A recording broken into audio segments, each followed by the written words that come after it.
पाँचवें मंथ में loose motion का होना ये किस बात का संकेत है? क्या ये बेबी बॉय के समय होता है या बेबी गर्ल के समय होता है? तो चलिए आज सभी लोग का डाउट क्लियर कर देती हूँ इस वीडियो में। सबसे पहले हेलो एवरीवन, कैसे हैं आप सभी लोग? उम्मीद है कि अच्छे और स्वस्थ होंगे, हम भी ठीक हैं। तो स्वागत है आप सभी का हमारे चैनल माँ की लाइफ में। वैसे तो आप सभी को पता है कि 9th मंथ तक की प्रेगनेंसी हमारी जब तक रनिंग में रहती है तब तक हमें बहुत कुछ फेस करना पड़ता है, बहुत कुछ झेलना पड़ता है अपनी बॉडी के साथ में। कुछ अपने हार्मोन्स इम्बैलेंस की वजह से, तो कुछ बॉडी बदलाव की वजह से, और ये पूरे 9th मंथ तक हमारे साथ लगे रहते हैं। तो थंबनेल देख के तो आप सभी को पता चल ही गया होगा कि मैं आज किस बारे में बात करने वाली हूँ। जी हाँ, जिनका 5वां मंथ रनिंग में चल रहा है और जिनका 9th मंथ भी रनिंग में चल रहा है, तो काफ़ी हेल्पफुल आप लोगों के लिए ये वीडियो रहेगी। तो वीडियो में लास्ट तक जरूर बने रहिएगा और अपनी जो भी राय है आप लोग कमेंट में जरूर दीजिएगा कि क्या सिम्टम्स आपका मेरे से मैच हुआ। जैसा कि आप लोग को सभी को पता है कि जो भी मैं वीडियो आप सभी को देती हूँ, ये मेरा पर्सनल का एक्सपीरियंस है और कुछ पुराने ज़माने से रिलेटेड है, जो काफ़ी हद तक चीज़ें आप सभी पे भी सटीक बैठी हैं। जो मैं वीडियो में आप लोग कमेंट करते हैं, मुझे बहुत अच्छा लगता है कि चीज़ें कुछ भी आप लोगों पे भी बहुत सटीक बैठती हैं। वैसे तो आप सभी को पता है कि सभी की प्रेगनेंसी अलग है, सभी की बॉडी अलग है और बॉडी के अकॉर्डिंग ही सारे सिम्टम्स बनते हैं, ठीक है? तो चलिए वीडियो को स्टार्ट कर लेते हैं। आज मैं आप लोग जितने भी कमेंट किए हैं, आज मैं आप सभी के कमेंट का आंसर दूंगी आप लोगों को। तो क्या क्या सिम्टम्स आपका मेरे से मैच हुआ, आप लोग कमेंट करके ज़रूर बताइएगा। जैसा कि आप सभी को पता है कि जो भी मैं वीडियो आप सभी को देती हूँ ना, ये मेरा पर्सनल का एक्सपीरियंस और कुछ पुराने ज़माने से रिलेटेड जो बातें हैं, मैं उन पे वीडियो बनाती हूँ, क्योंकि काफ़ी हद तक चीज़ें आज भी ये चीज़ें सटीक बैठती हैं। क्योंकि कुछ बुजुर्ग होते हैं जो आपकी चाल-ढाल, आपकी बॉडी को शेप देख के वो बता देंगे कि नहीं, आपके घर जो नन्हा मेहमान आने वाला है, वो क्या हो सकता है। तो चलिए बात कर लेते हैं आज की वीडियो के बारे में, ठीक है? सबसे पहले जो लक्षण मैंने आपको बताया, ये 5वें मंथ में बहुत ज़्यादा देखने को मिलता है। किसी-किसी को बहुत ज़्यादा देखने को मिलता है, किसी-किसी को नहीं मिलता है। तो मैं बताऊँगी ये सबसे ज़्यादा किसमें देखने को मिलता है। अक्सर आप लोग देखेंगे कि जैसे 1 मंथ से लेके 3 मंथ तक हमारा अच्छे से बीतेगा, किसी-किसी का बहुत बुरा बीतता है प्रेगनेंसी टाइम में, किसी-किसी का अच्छे से बीतता है। तो सब हमारे हार्मोन्स के ऊपर होता है। तो उसी में ये कहा जाता है ना कि जिसको पहचानने आता है वो पहचान जाता है कि ये किस बेबी के समय आपको बहुत ज़्यादा हो रहा है। जो लोग फर्स्ट बार प्रेगनेंसी कंसीव करते हैं तो उनके लिए तो सारी चीज़ें नई होती हैं।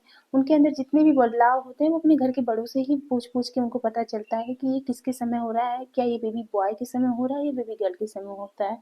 उनका पहला बेबी आ जाता है, चाहे वो बेबी गर्ल हो चाहे बेबी बॉय हो, तो उसी के अकॉर्डिंग जितने भी अनुमान वो सेकंड प्रेगनेंसी में लगा लेती हैं।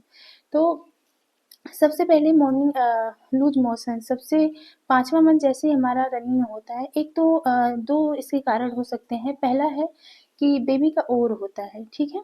किसी-किसी बेबी में आपको लूज मोशन की समस्या पूरे 9th मंथ तक, 5 मंथ से स्टार्ट होगा, पूरे 9th मंथ तक चलेगा। और किसी-किसी और ये दूसरा कारण ये है कि या तो हम लोग को कोई चीज़ डाइजेस्ट नहीं हो पाई, या हम लोग कुछ ऊट-पटांग खा लेते हैं ना डाइट में, तो वो उससे हमारा जो है कि डाइट बिगड़ जाता है, तो उससे भी हमें लूज मोशन की समस्या बहुत ज़्यादा होने लगती है।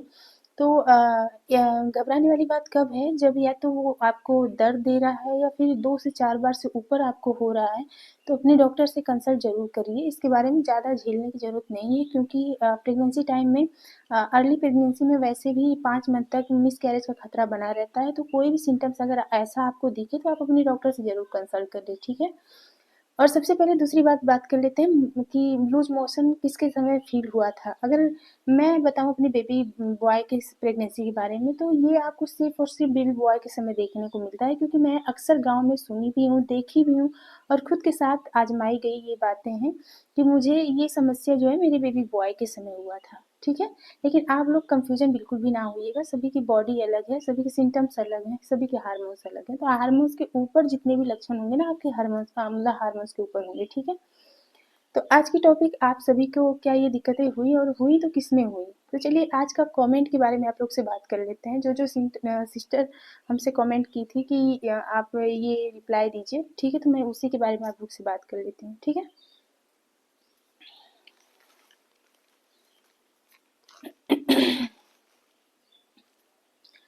सबसे पहला जो कमेंट था, एक सिस्टर ने मुझको किया था कि मेरे बेबी का FHR 143 है मतलब 43 है तो कितना हो, मतलब क्या हो सकता है। तो सबसे पहले सिस्टर जी, मैं आप लोग को पहले भी इस बारे में वीडियो बना चुकी हूँ कि FHR से बेबी के लिंग का कोई पता नहीं चल सकता है, क्योंकि FHR जो है माँ के FHR से कन्वर्ट होता है। और जितनी बार माँ का मतलब कहते हैं ना कि कोई प्रेगनेंसी टाइम में वैसे भी माँ जैसे हर चीज़ को लेके डरी घबराई सहमी सी रहती हैं, और उनका जितना भी हार्ट बीट होता है ना ऊपर नीचे रहता है। कभी कभी कोई हार्ड वर्क कर दी या फिर कहीं से भाग दौड़ वाली लाइफ है, तो उनका जितना हार्ट बीट चलेगा उसी हिसाब से उनके बेबी का चलेगा। कभी कभी आप देखे होंगे कि बहुत डीजे उजे बज रहा है या फिर शोर वाले जगह है, तो हमारा बेबी बहुत तेजी से इधर उधर मूवमेंट भी करता है, बहुत तेजी से उसका हार्ट बीट भी आता है, और माँ का भी हार्ट बीट बहुत तेजी से चलता है। तो उसी से कनेक्टिंग रहता है बेबी का हार्ट बीट। तो हार्ट बीट से कोई लेना देना नहीं, लेकिन अगर आपको बता दी तसल्ली के लिए, तो मेरे बेबी बॉय का जो हार्ट बीट आता था मुझे हर बार 5 मंथ से, जब जब 5वां मंथ हमारा स्टार्ट हुआ तभी से मेरे बेबी का हार्ट बीट सेम हुआ है। जैसे कि 140 से प्लस रहा है, कभी नीचे आया ही नहीं। जैसे कि कभी-कभी 53 भी चला जाता था, कभी-कभी उसके ऊपर से आता था, नीचे नहीं आता था। ठीक है? अब नेक्स्ट है ततैया का घरौंदा। ठीक है? ये बहुत अच्छा लगा हमको पूछ के कि एक सिस्टर ने हमसे मतलब कि पूछा है ततैया का घरौंदा के बारे में। तो सबसे पहले ततैया जो है घरौंदा, आज भी ये सब चीज़ें सच में बहुत तेज़ी से चलती भी हैं, देखने को मिलती है, बस हम लोग बिलीव नहीं करते इन सब चीज़ों पे। लेकिन अगर मैं बताऊँ तो जब से हमारे घर में चाहे कोई भी प्रेगनेंसी से गुज़र रहा हो, चाहे आपके घर पे कोई जानवर ही क्यों ना आप लोग पाल रखे हों, अगर वो उनका भी प्रेगनेंसी से रिलेटेड चल रहा है मंथ, तो ज़रूर ये सब चीज़ें ना, जो ततैया होती है हमारे घर पे कहीं मतलब कहीं ऐसी जगह नहीं छोड़ेंगी, हर जगह वो अपना घरौंदा बनाती हैं। और ये चीज़ें आज भी सटीक बैठती हैं, जो हमारी दादी अम्मा लोग कहती हैं कि नहीं कोई प्रेगनेंसी से रिलेटेड घर में है, तब ये बनाती हैं। बस पहचानने वाली बात ये होती है कि उनका कितना मतलब कहते हैं ना कि उस उनका दरवाज़ा कितना होता है, अगर सरल भाषा में बोले तो वो कितना घर का मुँह बनाई हैं। क्या 1 है या 2 है, या फिर 1 से अधिक, 1 से 2 से अधिक है। तो कहा जाता है कि अगर ढेर सारे हॉल बनाई हैं तो उसमें बेबी गर्ल होने का पूरा-पूरा चांस होता है। एक घर में नन्हे आने वाली जो बेबी गर्ल हो सकती है। ठीक है?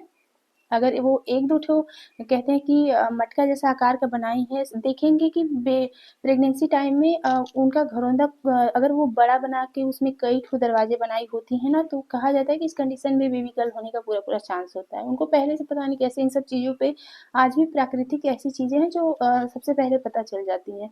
और वहीं अगर बेबी बॉय को आप लोग को ने आपके घर में बेबी बॉय अगर आने वाले होते हैं ना, तो उनका जो घरौंदा होता है वो मटके का शेप का होता है, जैसे हूबहू मटके जैसा ही होगा। तो आप लोग ज़रूर कमेंट करके बताइएगा कि क्या ये सब आपके घर पे ऐसा होता है? मेरे यहाँ तो ऐसा होता है। ठीक है?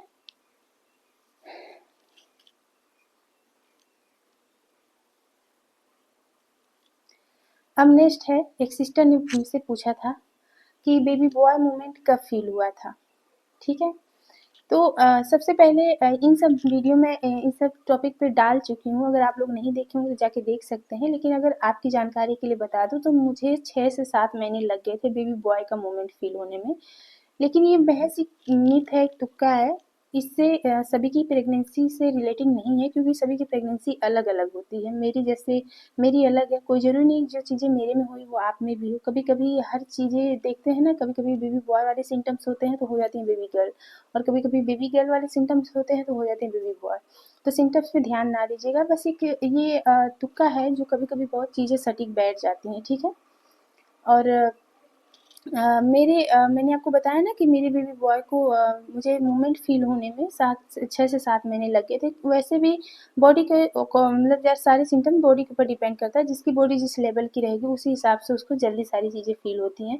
सबसे पहले जो भी सिम्पटम्स हैं ना, मेरे गर्ल की अपेक्षा में मेरे बेबी बॉय का मुझे लेट फ़ील हुआ है। मैं बहुत ज़्यादा परेशान थी, क्योंकि मैंने 7 साल बाद मैंने अपने बेबी को कंसीव किया था, सेकंड वाला।